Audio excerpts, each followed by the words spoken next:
mental breakdown, or terrible dream. Wander with us.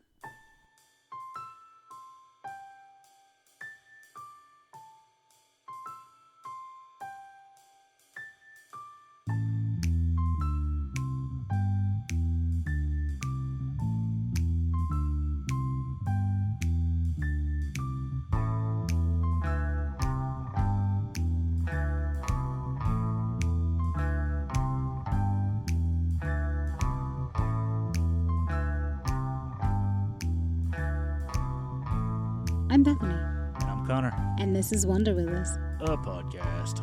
We're talking about episode 1. Where is everybody? So we'll state for the record that this was the first time I had watched it.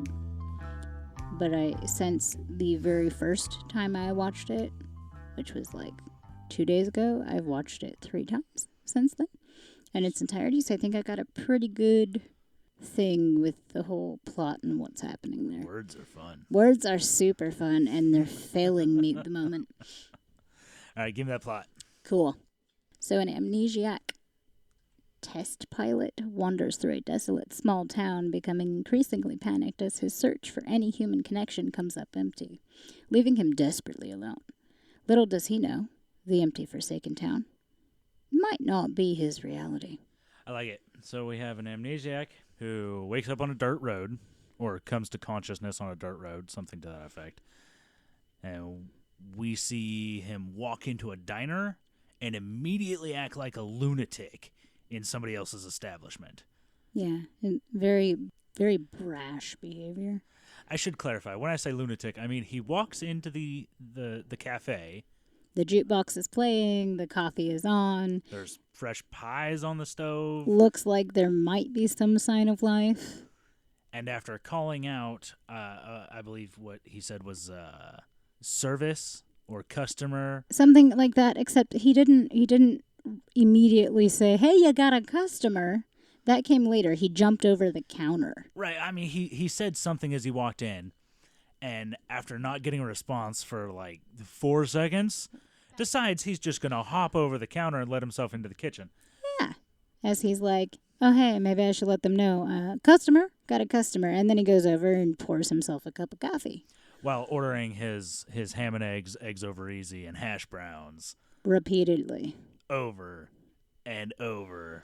To no avail. He also didn't venture very far from the stove in, like, that area. Well, the set was fairly small. Well, sure, but, like, they could have feigned him, like, going into another room or, like, calling around a doorway. He hit all of the important parts of a diner.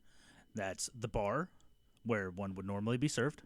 On top of the bar, where you go to get arrested. Behind the bar, where you go if you work there, and the stove where the coffee was. Not to mention, broke the clock. Yeah. Leaves the glass on the floor. Didn't bother sweeping it up. Doesn't even tell him that he broke it. He also had like $2 and, was it 89? 84? 84? I think it was 84. Something with an 8. He had $2 and some change. We have actually watched this. Cash customer. Right.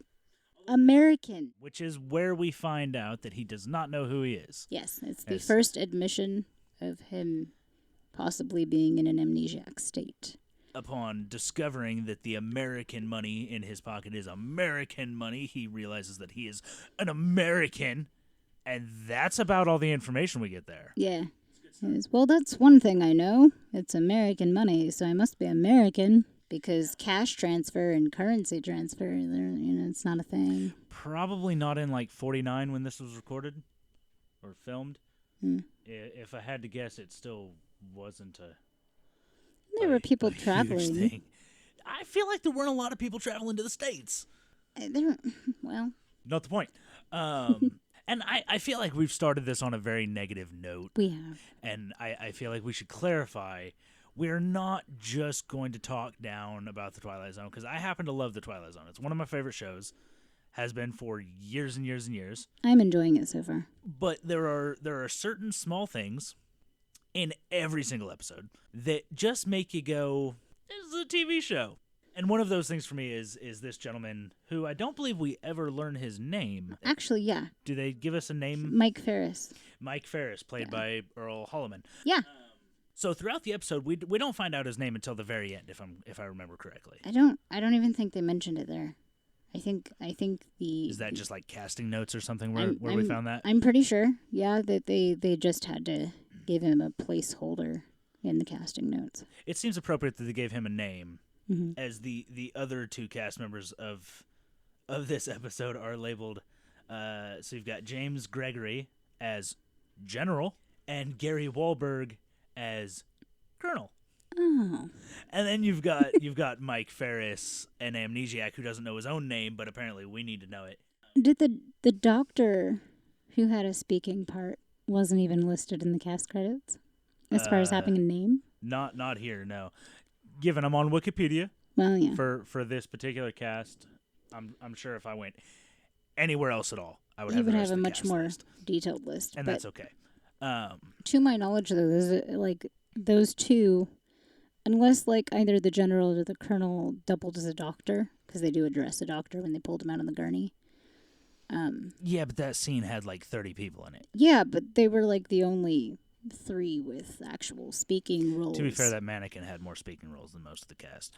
So yeah, that is the initial information we have. Is he doesn't know who he is. He knows he's American. He wants ham and eggs over easy, and hash browns. And he's got $2.18, 83 cents, $2 and some change American money, and likes to let himself in the back of people's diners. Yeah, and that's our introduction to the character. I vote this guy's a douche. Yeah, it does seem that way. Like, watching it for the first time, I'm like, huh. So, things I know. I know it's a TV show. I know it's of the sci-fi genre. So I'm expecting something outlandish and, along that vein. Just weren't expecting the outlandish to be the acting. Right. And the fact that dude is completely uncharacteristically forward in jumping over the bar and, like, yelling to open air. Now, to be fair, neither of us was alive in the 40s or the 50s. Sure. Meaning neither of us ever went to a diner. Neither of us ever happened upon a diner in the 40s or 50s where nobody was there. Which I'm sad about. Maybe that's just like 1949 standard protocol. You think that there were people frequently jumping behind bars? I think people in the 50s were fucking lunatics. By nature. No, but on that note, like if we bleep myself, that was the first one. Yeah. First Fire, episode 1, love it. I mean, you did sort of censor yourself. Not enough. I heard it in my headphones. It was there. Yeah. But no, like if we could time travel, that's where I'd want to go. I want to go to 40s, 50s diner. That'd be cool. Not even kinda. Not even a little bit. You telling me that the whole jukebox fresh coffee for like 80 cents isn't appealing to you? With a slice of American apple pie? No, it's not. I'll tell you what's appealing to me. If I can go back to 1950 with my current cash and nobody will question it when I get there, I would do it just long enough to buy a Les Paul. Then I'd find somewhere to store it, and I'd come right back. I'd pull that baby out of the shed. Probably wouldn't store it in a shed. No. Wherever I stored it, I'd pull it out, I'd dust it off, put some new strings on it, and then sell it and buy a house. But I need to make a reality note here. What's that? In that we frequent cafes at Sunday breakfast. Because that's a thing that we do. Right. Why would I want to go back to the 50s and do that? I can do that. I can literally do that right now. Yes. It is 9:15 Nothing is p.m. open now.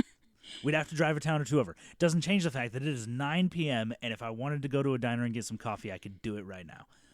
If I could time travel, I would not waste my time going back to get some coffee. It's not the same, though. Like you can't possibly know that. They try. You were born in 92. Yeah. The hell do you know about 50s coffee? I know nothing about the coffee. I'm talking about the ambiance. They try to maintain that, which is why we have so many like mom and pop cafes around here. Because, well, and let's be real, many of them were probably still in operation or starting operation in the 50s. And they're just trying to keep that alive while maintaining the flow of the times. I don't know. I'd like to just see it in real time and like not in a movie. This is also me being like overly romantic about certain about a aspects. real time in American history. Certain aspects of that time in American history. Just certain Okay, I'll things. give you that. Yeah. Certain aspects, maybe. With that said, if I get the chance to travel through time, I guarantee you I am not stopping by a coffee shop. Not even I with don't me? care. I mean, I'll help you get to one. You would have a cup of coffee with me in one before going to get your guitar. I might. We should talk about the show. We should talk about the show. We have. What happens digressed. next? Yeah, he goes through the cafe and it's a little strange. Nothing's here, and then he leaves the cafe. The part that I didn't catch until like the second or third time through, I think it was the third time through, because it didn't occur to me that he wandered down the dirt road to find the cafe, to jump the counter and do all of that. And then when he left, he walked back down a dirt road to find a desolate town. Yeah, that cafe appeared to be in the center of like 2 miles of desolate dirt road. Yeah. I don't know how the 50s did it, but I feel like it didn't do it like that. No, it's hard to say. I mean, we've seen pictures of small town America in the 50s. I imagine that's... We live in small town America. Our town's budget is like $8 a year, and we managed to pave the roads. Yeah, so he gets to this town, kind of wandering around. Strange that, in just kind of a production note here, there are no visible vehicles. Like, that's the first thing that the camera pans on, is like around, does like a 360 and then down the street. Like this town square-esque. Yeah, and there are no vehicles present, so like that's strange. I mean, it's expected, given the circumstances of kind of the eeriness of what they're building to, that there aren't people. So we expected sort of that, but I didn't expect no cars. So he's like wandering around and through a couple of buildings. I don't remember exactly the first place that he goes. Is he just like window shopping or looking in windows before the mannequin? Yeah, I think he's just kind of walking around. Yeah, because he's walking down the street on that strip that looks a lot like the back lot. Yeah. And he passes 5 or 6 buildings that are just, exactly what you'd expect from a 50s abandoned town. Yeah. Lights on, nobody's home. Sure. When he sees his first sign of life, being what I can only describe as a beautiful woman sitting in a hideous car. Van, like 9 blocks away. Like, Yeah, I I couldn't mean- see her in the car on the screen. it was across the street. Then that was a 6-block street. I mean, That street was big enough for a plane to land. He was in an airstrip. camera magic. Point being, Yeah. first sign of life, he starts shouting at this woman. Not even walking in that direction, just yelling. Standing on the sidewalk, just shouting across the town square. And the closer he gets, the more adamant he seems about reassuring her that he's not crazy. Well, I mean, to be fair, he sounds crazy. I would think he was He's crazy. yelling at a woman across the street. Yeah. Yeah. Like, that's the kind of thing people get beat up for nowadays. Right. It doesn't happen very often. Well, I don't know. It happens too often, I assure you. Yeah, so he gets to the van. He's still trying to talk and converse, and it doesn't occur to him that this lady just, like, isn't moving. He literally gets to the passenger door and opens Opens the it. passenger door, and this mannequin falls out of the van, lands on the curb, and that's when, after trying to catch the mannequin, Yeah. kind of, Yeah. little. I mean, there was a little bit of movement, but I don't think you could even call it a attempt He may have to just catch. been trying to get out of the way. I'm not entirely sure. Opens the door on this vehicle. The mannequin falls out. He twitches, maybe trying to catch it, maybe not. I don't even think he blinked initially, like until she was actually falling, like when she started to slide. Yeah, no. He Like, opened there's just the, no first of all, he reaction. opened the door on a vehicle that he thought a strange woman was sitting in. Yeah. While talking about how not crazy he is. Yeah. Wait, This dude's a felon and a serial killer. this coming from the dude who we just previously saw jumping a counter in a seemingly abandoned cafe. All I'm saying, Like- he's a sociopath. He's Fair. a serial killer. It's fine. He's That's a fair. very lovable character, Mr. Bill Ferris or whatever the his name was. Mike Ferris. Mike Ferris. And when the mannequin fell, he just kind of sat down next to it. Well, just before sitting down, he looks down at what is presumably in his head a woman who has just fallen and brained herself on a curb. He just casually glances down at this woman and then realizes it's a mannequin. Mm-hmm. At which point he gingerly sits down against the van And continues to converse. I mean, if the very beginning wasn't some sort of indicator that this dude may be a little off or a little cracked, like, I mean, first of all, cafe thing, like, that's not typical appropriate social behavior. And then with the mannequin, he's just sitting there. Say, to be fair, the cafe I can write off. I can write off the cafe as this is a dude who is hungry. He doesn't know who he is. He's got $2 and some change. He's pretty sure he's American. Sometimes you got to hop a counter. Okay. Now, I will be the first person to admit that I talk to inanimate objects all the time. I do too. It's one of my favorite things in the world. Like, if this wasn't recording, I would still be talking to my microphone. This is true. Or I'd be talking to my phone. Or I'd be talking to the dog, who is not an inanimate object. So that's a bad example. But she doesn't speak English. But she doesn't speak English as far as we can tell. Or I don't speak dog. And I work in solitary, essentially. I'm I am jealous. alone in a room for 8 hours a day. I talk to the washing machines and talk to myself. Like, it's real. It's real. So it's a thing. It's not weird to talk to yourself or to talk to inanimate objects. Sometimes you just got to hear your own voice. Yeah, sometimes you need good advice. That's fine. I feel like that was a direct dig at me. And I'm going to let it go for later. I mean, it wasn't. But... Oh, yeah. No backpedaling now. So he slides down this van that does not belong to him. Slowly, I just might add. slowly places his jumpsuited, belted, button-covered self against the paint of somebody else's vehicle and slides 6.5 feet down it. He's a tall man. And then continues talking to what he now knows is a mannequin, a bit like a creeper. Yep. Just Piquito creepy. The tone change. The tone changed That's the thing drastically. that I mentioned. It in today's standards, it's a bit like a dude in a bar trying to take home a very drunk girl who's definitely gonna pass out when she gets out the door. And that, I don't know.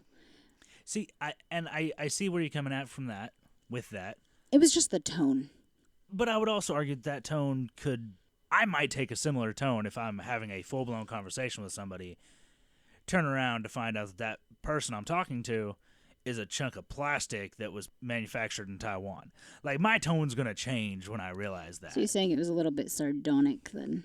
I think it was largely sardonic and partially probably embarrassment at yelling at this woman from across the street and then opening her door without permission and then letting her brain herself on the curb and then finding out she was made of plastic. Mm-hmm. I assume it was plastic. It was the 50s. They probably still let people use wood. plastic. I don't know. Yeah. I don't think she was wood. She looked pretty light. But it is interesting. She wasn't a she. She's a mannequin. Sure. Yeah. Is a chunk of plastic. The object. No, but like... The object of his eye. It is interesting that, like, that would be a normal human reaction if this particular town were in fact full of people and he was just yelling at what he thought was a woman. Like, that embarrassment would be a normal human reaction. So it's like he kind of teeters on this thing going like between extremes. From what we saw in the cafe to him yelling at the mannequin, then being embarrassed about yelling at the mannequin.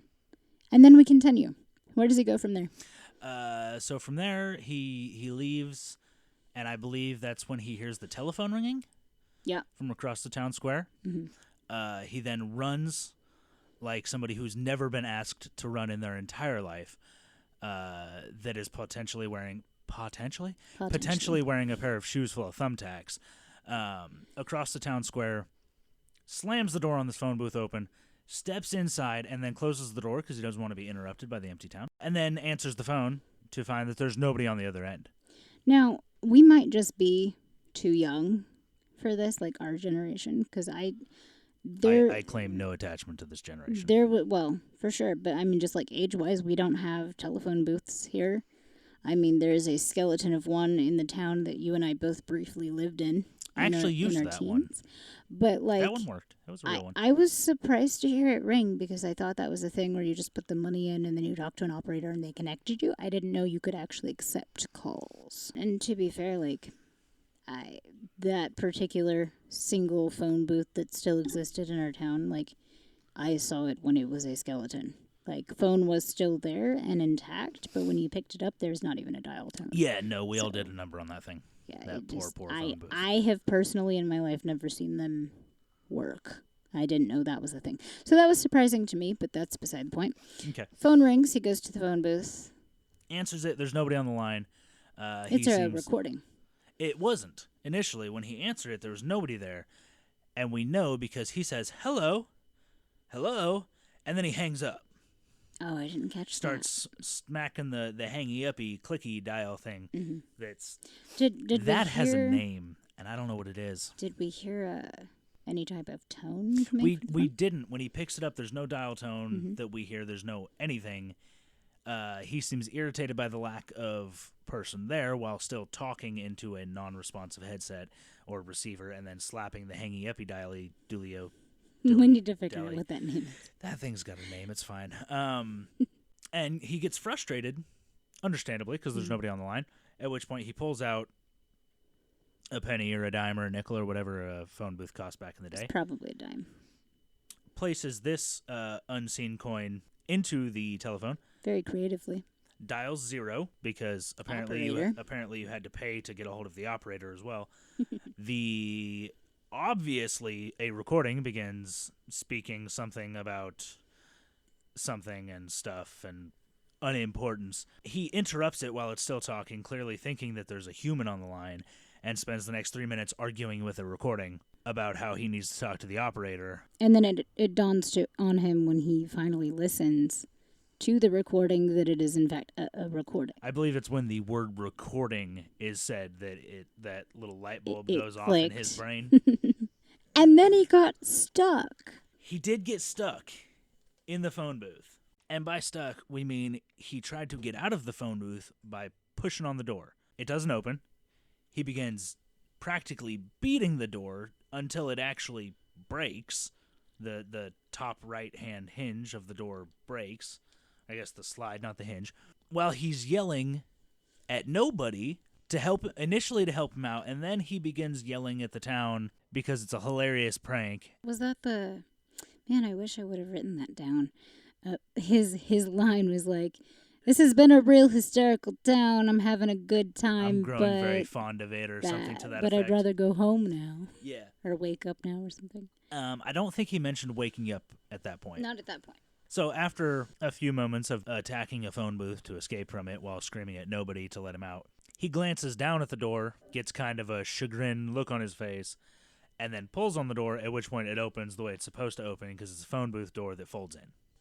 Amidst all of his confusion and already building panic, that was a prime indicator that he's definitely starting to panic. Like, it's starting to build more than it was initially, because he's kind of walking through the town like, oh, this is weird. Like, there's nobody here and I don't understand. Yeah, he goes from discomfort to panic fairly quickly. In the phone booth. And then once he gets out of the phone booth, he is conveniently about 8 feet from the police station, I think? Yeah, he sees it across the street. He stops yelling for a second. He had been to the... No, that's right. It was in the cafe. Mm-hmm. Was it the cafe that had the high school basketball sign? No, that was the ice cream shop. Okay, well, he went to the ice cream shop before he went to the phone booth then. Mm-hmm. Or before he went to the police station. So it was phone booth, ice cream shop, and then police station. Yeah, I swear we've watched this episode. We really watched it like half an hour ago. No, so he goes to the ice cream shop. And he, again, walks around the corner to serve himself some ice cream. And then there's this really interesting dialogue where he sees his reflection in the mirror. Did you happen to write that down? Nah, you see. Okay, so that bit of monologue. He went to the soda shop. Yeah. Oh, yeah, sorry. It was a soda shop that sold ice cream soda, which apparently was a thing. So I didn't write down the exact conversation he had with the man in the mirror. Himself. His reflection. In the mirror. Sorry, I thought that was implied by my Michael Jackson reference. I didn't- It was a bad joke. It's I fine. didn't catch it. I believe the opening conversation while he is stealing vanilla ice cream and chocolate fudge from this soda shop was, sorry, friend, I don't know the name, the face. I recognize the face, but I'm a little fuzzy on the name or something. Something to that effect. And then he throws out a Ebenezer Scrooge. incredibly obscure Ebenezer Scrooge quote at himself in the mirror about himself being the product of eating food too close to bedtime and causing himself to become a nightmare of himself. Yeah. And this is the first time he mentions being in a dream, Right. potentially. It's immediately after that because he ended that monologue with, "You're what I had for dinner last night." And then he goes over and he kind of props up on the counter and he looks over at a menu, or not a menu. That was the high school basketball high team. school roster, right? Yeah.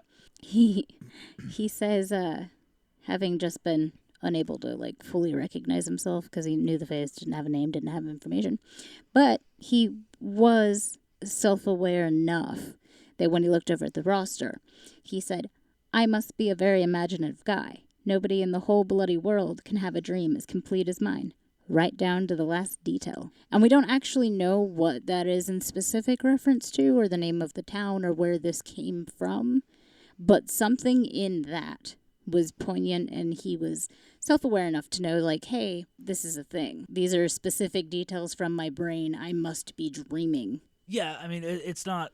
I didn't catch any indication that it was specifically... that those names of that high school had any significance to him. Well, like, right down to the very detail.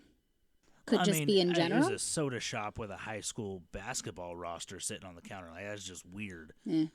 I have a lot of dreams. I remember most of them, and most of them I couldn't tell you whether or not there was a sky in them. Like, and then the cool thing about him going through the spenny bookshelves in that particular book that he picked up. I don't actually remember what book he picked up. The title on the front was The Last Man on Earth. Oh, was that the one he picked up? Uh-huh. Okay. Well, yeah, there was an entire rack. Yeah. Of that particular book, along with some other random, potentially real, possibly made-up books that I didn't personally find any relevance in their titles or their information. But there was an entire spinning rack of a book entitled The Last Man on Earth, and this catches his attention and seems to put an odd look on his face. Should also catch the viewer's attention as directly relating to the context of the scenario. But so, yeah, he leaves the soda shop and heads for the police station, because that's what you do. He enters the police station to find that it, like everything else, appears to be empty. And then, like the sociopath he appears to be at this point, walks past the counter in the police station where people carry guns and have the legal right to shoot you, to the back table behind the counter to where there is a radio receiver, picks up the radio receiver and starts calling all cars to deal with the crazy man in the police station who looks unstable. Straight to the mic, not even stopping to look to see if there was anybody in the bother information to look around. booth. just picks up a microphone and just calling all cars, come arrest me. And that's fine. At this point, he's convinced he's in a dream, or maybe just hoping. It's just another one of those things where I look at it, I'm like, you are the guy in a horror movie that gets killed. Yup, first. Because you do dumb stuff for no reason. Yep. And then the cigar in the ashtray. And then we see the cigar in the ashtray, which is, when he walks in, is not burning. Right. There's no smoke when he walks into the police station. Somebody lit that. And set it down. What we see is him talking into the radio, and then smoke starts rising up from off screen. Mm-hmm. As he turns around, he finds a large cigar that looks oddly like a poorly rolled Cheech and Chong blunt sitting in a large crystal ashtray on the police desk. Yeah. It appeared to be freshly lit. Yes. It didn't appear to have been chewed on recently. Disgusting people. But that stopped him cold. It did. It caught his attention. But with the exception of the phone ringing, that was the first sign of human life. Indisputable sign of somebody else being there. Yeah. Because the cafe was separate from the town. Well, the cafe didn't have any. I mean, you could make an argument, though, with the jukebox playing and the coffee being, like, freshly boiled on the stove. Like, it was still boiling. It was steaming. Well, I mean, then you could make the argument for the phone as well. Like, the phone rang. Yeah. But, I don't know. mean, I could argue that a jukebox could be on a timer. That's fair. Could just play through demo mode. Mm-hmm. I could argue that a telemarketer in another country may have called that phone booth by accident, not knowing that what he was going to get was a man who thought he was insane and asleep. For sure. The cigar was the first physical piece of evidence, the first undisputable. That cigar didn't light itself and put itself in the ashtray. So this is our first moment of it's not just in his head, or maybe it is, but in his particular in reality, this situation right now, at that moment. This is fact. This is physical evidence. This is physical evidence that he was able to pick up, look at. I think he sniffed it like a weirdo. Physical cigar that had been lit that wasn't lit when he walked in the room. Sure. So he leaves the police station. Goes into a cell first. He does. Yes. Because that's when he's like, I want to wake up now. Yes, because he walks like a lunatic, walks into the back of the police station, lets himself into a jail cell that's unlocked, where there is water running, fresh shaving cream on a brush, a razor with shaving cream on it, and hair in the semi-clogged sink. Yeah, so one might argue Disgusting another sign jail of cell. life. Yet another sign of life. We get that very nice moment when he's telling himself that he wants to wake up, has his eyes closed, staring at the wall. See the shadow of the cell door closing behind him. That was going to be the other production note. I was going to say that was super well done. So well done. He's like, okay, so he panics because then he's even more panicked because he's afraid that he's going to get locked in the jail cell. Right. And there's not going to be anybody there to let him out. And there's realistically, there's no risk. Right. The cell was closed when he got there. He pulled on it. It was unlocked. Yeah. We're fine. Yeah. But the door starts closing. He swings it open, trying Human to get out of it. instinct to Absolutely. not be trapped. Absolutely. The door stops. Or the cell door, when he swings it open, it stops. Yeah. It doesn't start closing again. Right. Like, there's nothing. There's no swing. There's no swing to it that we see in that moment. Very well done.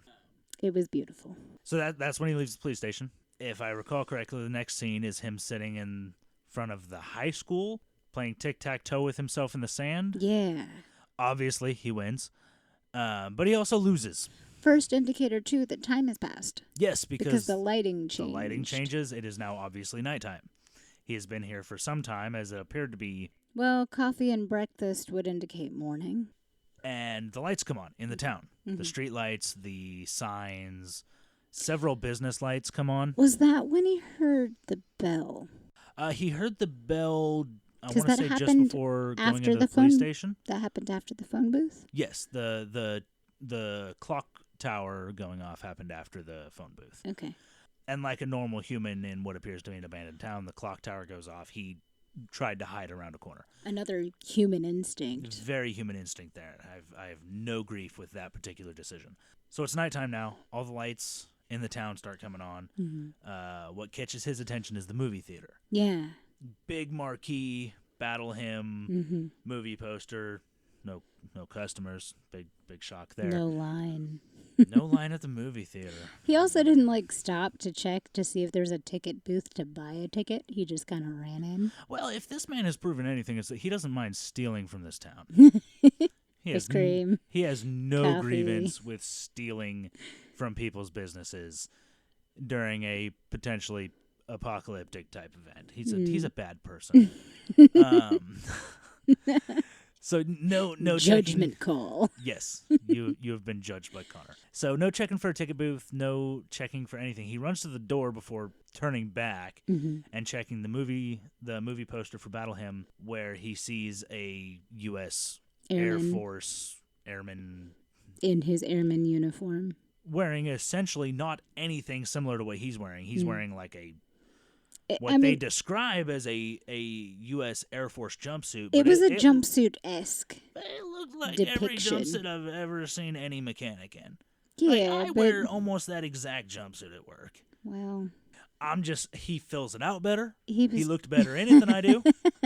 He was checking the collar. Right, but he didn't have anything on his collar. No, but I mean, Point being, he sees a U.S. airman in the poster, played by somebody who is famous or was famous. And then you see the literal light bulb pop in his brain. Right.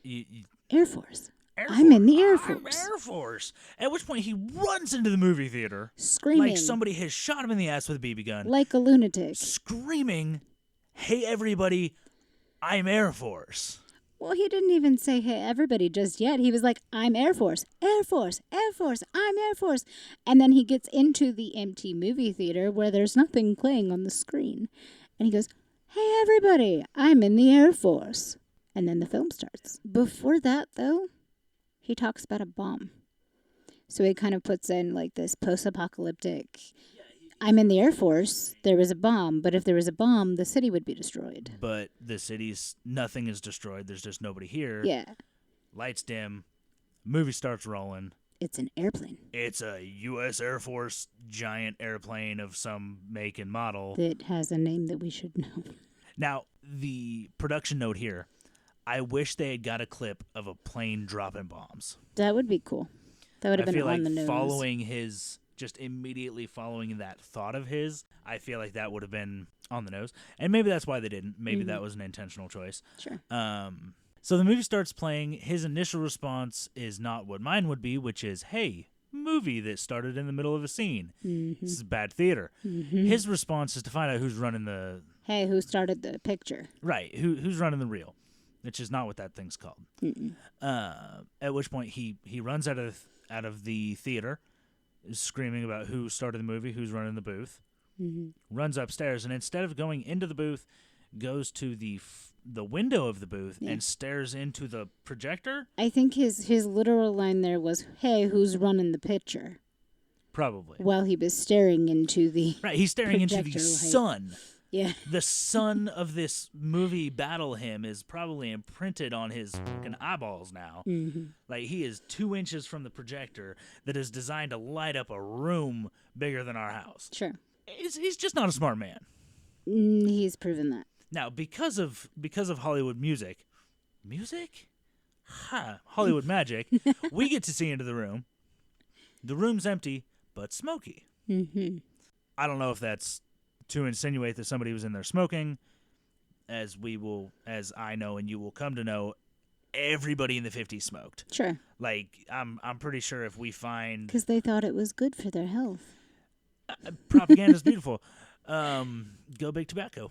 I love you, Big Tobacco. Sponsor me. Yeah, so everybody smokes. That may have been an indicator that somebody had been in there smoking. Sure. Maybe it was just an old projector, and the projector was smoking. Well, it was also and a that social theater was norm. a fire hazard. That could very well be. And film, I believe, I don't know the specifics, but there's a specific kind of film that is super duper flammable, which we don't ever see that movie theater burn down, so I assume that wasn't the issue. Yeah. Just making the point that potentially from the viewer's standpoint, somebody could have been there. Yes. So he is losing it far more at this point. He is convinced that he's being watched. He gets increasingly more paranoid. Just more and more paranoid as the episode goes on. Which I find funny that initial thought happened as he was leaving the movie theater, the place where people go to watch people. Right. At some point earlier in the episode, he says, I just can't shake this feeling that I'm being watched and listened to. It was shortly, I think, after, right? It was when he was leaving the police station. It's the first time he mentions having the eerie feeling that he was being watched, but it doesn't. It was in passing. It's a passing comment that was lost on me the first couple of times I watched it. However, as he leaves the movie theater, he is now sprinting. Yeah. Just full bore for nowhere. Complete nothing. He's panic. He's just panicked and running. So he trips in the gravel or the grass, whatever running it is. The way he does, though, that's right. Not a surprise. He is running like a one-legged flamingo. Running kind of like he's an wearing injured gazelle. Like clown shoes. The way somebody would run if in they were clown wearing shoes. 6 sizes too big for them. Yeah. With a lot of floppy, wavy arm, like a wacky, inflatable, waving tube man. Well, if 7-year-olds are anything to go by, that's how you know they're running fast. They're not, because this is like a 45-year-old grown man in the Air Force. Who has proven he's not very intelligent, so maybe he And thinks not he's moving quick particularly athletic. or graceful. But Minimal grace. my point stands that maybe the floppy arms are him thinking he's moving faster.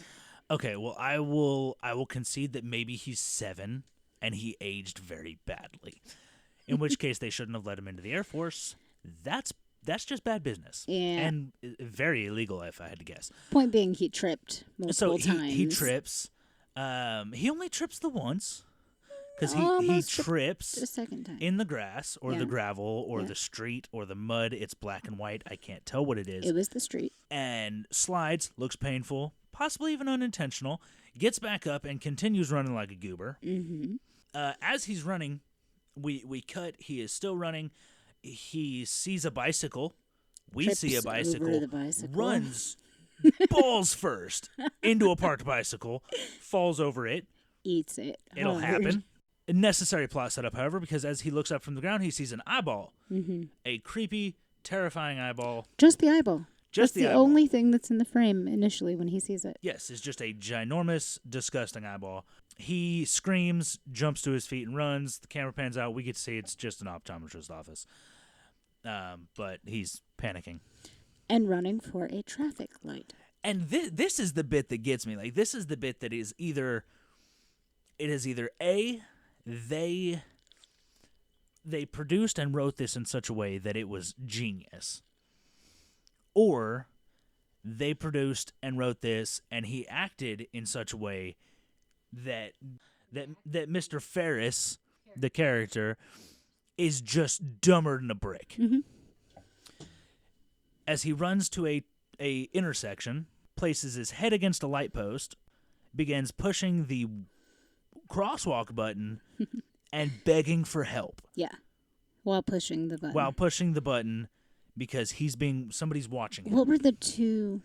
It was walk and what was the second one? The other one was just a light. No, but it kept flashing between walk and Like something. walk and don't cross or something? Something like that. It's I irrelevant. don't know but if there was any relevance to it was that or if interesting it was just a that it was just crosswalk. back and forth. It was more lights than we'd seen. Yeah, it gave the impression of a traffic light that was out of service. Mm-hmm. Again, I don't know the relevance of that or if there was any. Constant changing and Or if it was just the blinking. light flashing Mm-hmm. for visual effect. Point is, he's clinging to this Yes, sign. he is hugging this post. Yeah. Mashing the cross button with his thumb. Got his head against the post, begging for help because somebody's watching him. Yeah. And repeating, they're watching me, someone's watching me, please help. Let me out or something to that effect. Mm-hmm. Cutscene. Room full of military personnel. Mm-hmm. Namely, General and I believe Colonel. General and Colonel were their proper names. Disregarding the other 10 people in the room. They're not important. So we see them. Camera pans around. We see Mike Ferris with some diodes stuck to his head. Mm-hmm. Camera close up on his face. Eyes open. They call to somebody over somewhere, nothing, and things. Mm-hmm. Get the subject out immediately, I believe is how they refer to him. Yep. At which point a crew of 10 people runs to a box. With a gurney. With a gurney, which they knew they were going to need because this dude's been snapped for at least 24 hours if the timeline we see is anything Is to go correct, on. yeah. Right. And then we find the detail when they pull him out. There was a particularly interesting production note, I think, in that in the cafe he breaks the clock and you see the clock broken on the ground as the viewer. Set to 6:15, Mm-hmm. I believe. And when they flash to him after the crew is headed that way to get him out, he is like hitting a clock, tapping a clock with his hand, with the back of his hand. Broken clock, same clock, 6:15. And when the crew goes to get him out, first thing unnamed dude says is, "Be careful with the glass. Don't hurt him. Don't cut his hand. Don't cut his hand. There's broken glass there," which is interesting because he is a voluntary subject to this to a test, psychological exam containment test. experiment, an isolation experiment that they willingly put him through, but they were worried about cutting his hand on the glass. To be fair, it appeared to be a medical practitioner of some sort that was worried about cutting his hand. The colonel, who had something to do with what? I don't care. Just get him out. Yeah, right. And I don't remember if it was the colonel or the general. I think it was the general that went to help get him out of the box. He clearly didn't give a damn about cutting his hand. Yeah. He just wanted to get the diodes off him and get him out of the box. But this is where we find out that he is, in fact, a test pilot who is undergoing a psychological isolation test. Experiment. Yeah. I think it's a test. One might argue it's the same thing. One would be wrong. In which they are testing to see how long somebody can be kept in isolation before they snap. Mm-hmm. Because they are trying to determine whether or not they can safely send somebody to the moon. Yeah, because they're talking about space travel. They made a point when they pulled him out of the box. They made a point to mark the time of how long he had actually been in isolation. Do you have that written down? I do, and it was approximately or exactly according to the script was 484 hours and 36 minutes alone. Approximately 2 weeks. 2.5 weeks. 2.5 weeks. Mm-hmm. That he was in a box. A 5 foot by 5 foot by 5 foot box. Yeah. With a camera 3 inches from his face. Well, they had a camera, and then they did something clock. with the air. Too. They had air circulation. Yeah, they said they were pumping air in. But there wasn't any noise. Like, no, he did mention that there was no, like, white noise, which is interesting. He also mentioned that they were pumping his bodily waste out, but he was wearing pants. Sure. There are holes in this experiment. A few, and I don't want to dig too deep into those because I don't want to ruin the movie magic. Like, there's part of me that's super into like production and how it was filmed and like the process of it. That is phenomenal. The production of this episode, despite all of the trash we've been talking about, how much of a sociopath Mr. Mike Ferris is, how much of a lunatic he is acting like. The production of this episode is phenomenal. Yeah, the lighting is great. They use the lighting to convey exactly what you're going to feel. The flash scenes that happen so quickly are phenomenal. Close-ups. Mm-hmm. Twilight Zone, the producer, Serling, the cameraman, whoever was deciding on when to do what I would today call soap opera close-ups. Yeah. Super dramatic, really soak in the... Rarely do they do the zoom. Mm-hmm. They don't do the zoom a whole lot. But they will regularly just cut to an uncomfortable close-up. Like a frame that most people, if they took the picture, would throw in the garbage close-up. Because they really want you to soak in the of emotion. A sweaty, emotional face. Which is no different in this one. We get one uncomfortable close-up in this one. And it's done very well. The lighting is phenomenal. The soundtrack is minimal, which I appreciate that the soundtrack in most of the episodes is minimal. They don't rely heavily on the score for the episode. They rely on practical sound effects for the most part. Yeah. And I appreciate that. I love a score as much as the next guy, but it does add a certain something because like I also agree with you in that I love scores. I love music in films.